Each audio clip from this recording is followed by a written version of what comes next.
Бардығыбыз жапа тұрмақ, ушинтип көтөрүшүбүз керек да системаны. Анан муну алма туш, озма туш дегенин токтотушубуз керек. Быйылкы жылдын башында республиканын бардык сот имараттарында QR-код системасы киргизилип, сурамжылоо башталган. Бүгүн ал аркылуу сот органдарынын иши, соттук териштүүлөрдүн жүрүшү, судьялардын кесипкөйлүгү, аппарат кызматкерлеринин мамилеси жана сот имараттарындагы шарттар боюнча 6 айдын жыйынтыгы талкууга алынды.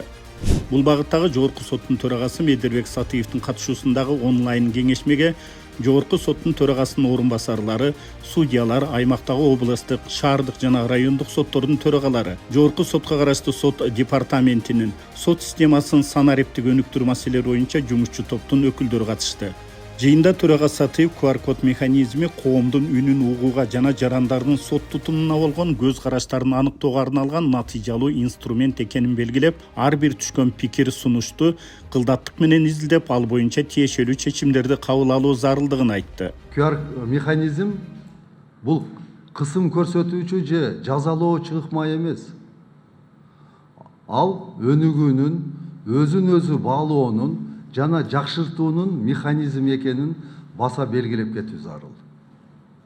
Анын жардамы менен биз соттордо тартиптин деңгээлин, кызмат көрсөтүүнүн сапатын, кызматкерлердин жарандар менен баарлашуу маданиятын, ошондой эле сот имараттарындагы шарттардын абалын билүү мүмкүнчүлүгүн алабыз. Жыйында республиканын 72 сот имаратына коюлган QR-код аркылуу 6 ай аралыгында алынган жарандардын пикирлери боюнча статистикалык көрсөткүчтөр ачыкталды. Андагы сот отурумдары өз убагында башталдыбы деген суроого ооба деп 42% жаран жооп берсе, жок деп 44% белгилешкен. Ал эми судьялар орой мамиле кылды деп 30% жооп берсе, кайдыгерлик болду деп 38%, сөз бербей койгондугу боюнча 14%, ал эми башка себептерди 18% көрсөткөн. Мындан тышкары айрым сот мекемелери боюнча жакшы пикирлер берилсе, айрымдарындагы кемчилдиктер айтылган.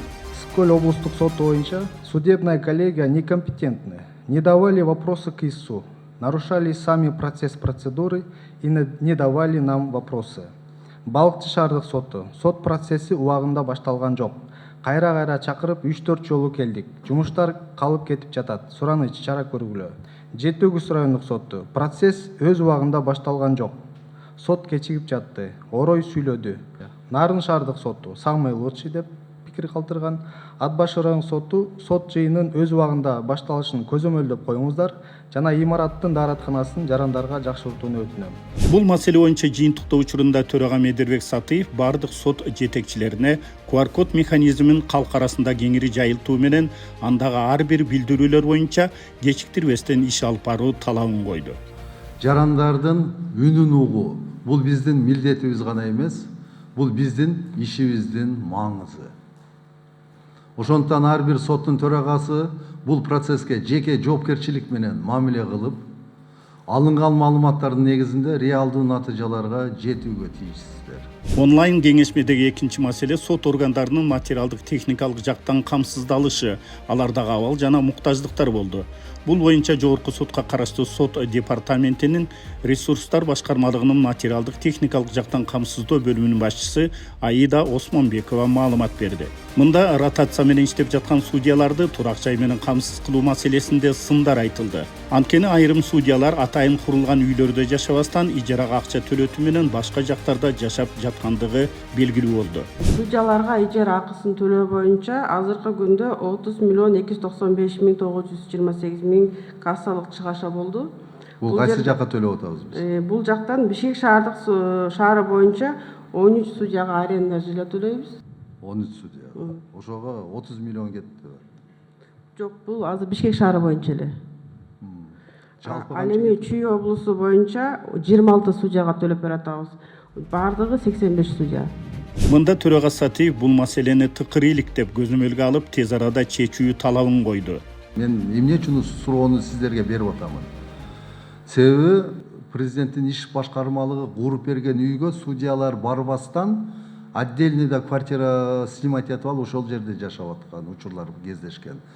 Мисалы Араванда кездешкен, дагы кайсы жерлерде кездешкен ушундай нерселер. Таласта, былтыр Таласта кездешкен. Ушуларга кандай чара колдонулду? Эмне болду? Почему мамлекет үй кылып берсе, ал жака жашабайт, отдельный квартираны снимать этип атышат?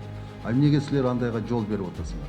Жыйында онлайн байланыстагы айрым жергиликтүү сот жетекчилери муктаждыктар жана жаралган маселелер боюнча сүйлөштү. Мында Жалал Абад сот адилеттиги үйүндө жылуулук системасы жакшы иштебей жаткандыгы айтылды. Төрага Сатыев ал жайда жакында эле оңдоп түзөө иштери өткөндүгүн айтып, аны аткарган тараптардын жоопкерчилигин кароо тапшырмасын берди.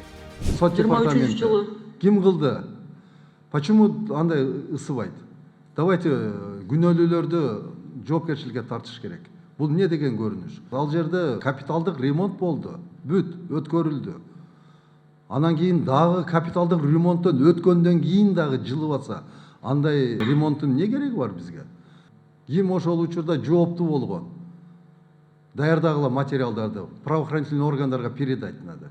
Бергиле андайларды. И мынау көйгөйдү сот департаменти чечиңиздер.